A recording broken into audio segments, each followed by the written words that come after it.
اور خبر ہے سندھ بلڈنگ کنٹرول اتھارٹی کے سابقہ ڈائریکٹر جنرل آغا مقصود عباس کے خلاف ان کے دور میں کمرشل اور رہائشی عمارتوں کی مبینہ غیر قانونی منظوریوں کے حوالے سے 9 سال قبل شروع ہوئی انکوائری کو بند کر دیا گیا ہے۔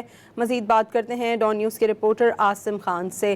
عاصم، بتائے گا کن الزامات پر یہ انکوائری شروع ہوئی تھی اور اس کے بند کرنے کی کیا وجوہات سامنے آئی ہیں؟ یہ سابق D G S B C Agha Maqsood Abbas سے متعلق نیب کی 2017 سے زیر التوا انکوائری بند کر دی گئی ہے۔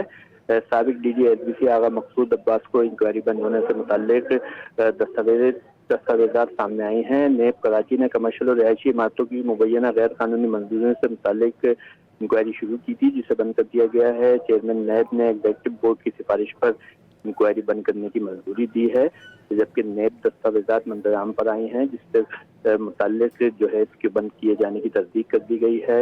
انکوائری قومی احتساب آرڈیننس 1999 کے تحت کی گئی تھی۔ انکوائری کی بندش صرف کسی مخصوص الزام تک محدود ہے۔ نیب حکام کا کہنا ہے دوسرے زیر تفتیش مقدمات پر اس فیصلے کی کوئی اثر نہیں پڑے گا۔ انکوائری کی بندش کسی دوسرے مقدمے یا تحقیقات پر اثر انداز نہیں ہوگی۔